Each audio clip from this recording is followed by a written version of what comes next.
প্রবাসী কল্যাণ bank of Bangladesh সহজ শর্তে বিদেশে যেতে লোন নিতে আপনারা আসুন প্রবাসী কল্যাণ ব্যাংকে। মানে এই কথাটা শুনলে কলিজাটা মনে হয় ঠান্ডা হয়ে যায়, কিন্তু আমার কিন্তু একটা তিক্ত অভিজ্ঞতা আছে এই বিষয়ে। আমার অভিজ্ঞতাটা হচ্ছে যে এই ব্যাংকে আমার মনে হয় লোন নিতে গেলে অধিকাংশ মানুষই তখন আর বাংলাদেশি নাগরিক থাকে না। তার মানে এই লোনটা নিতে গেলে তারা কতটা হ্যাসেলের মধ্যে ফেলে, কতটা ঝামেলার মধ্যে ফেলে।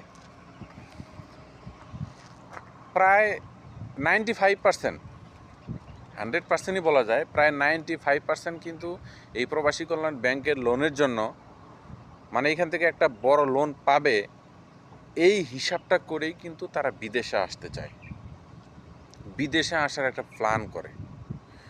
কারণ যারা বিদেশে আসে, এই যে নর্মাল ক্যাটাগরিতে জব করার জন্য আসে, তাদের কিন্তু সাধারণত এত বাজেট থাকে না।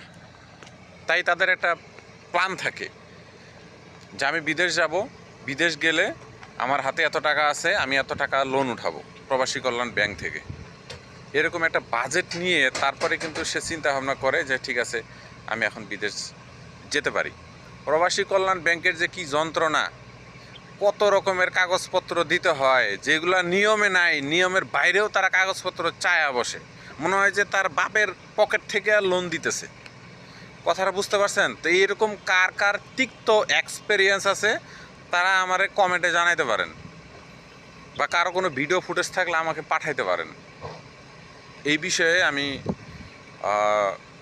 কেউ যদি কোনো ভিডিও পাঠায়, আমি সেটা সুন্দর ভিডিও আকারে আমি পোস্ট করবো ইনশাল্লাহ।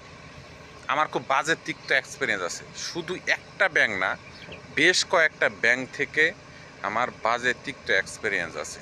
তাদের কাজটা কি? লোন দেওয়া, তো তাই না? সহজ শর্তে লোন দেওয়া। তাহলে সহজটারে এত কঠিন বানাচ্ছেন কেন আপনারা? যারা ওই চেয়ারে বসে আছেন, কঠিন বানান কেন? একটু সহজ করেন। মুখ দিয়ে সহজে বলা যায়, প্রবাসী যারা থাকে তারা রেমিটেন্স পাঠায়। রেমিটেন্সটা মুখ দিয়ে বের করতে গেলে কি যে মজা লাগে, আহ কি মজা! রেমিটেন্স, ডলার, কিছু না কিছু তো ডকুমেন্টস রিপোর্ট আছে বিধায় আমি এই কথাটা আজকে এখানে উল্লেখ করলাম। ভালো থাকবেন। আসসালামু আলাইকুম।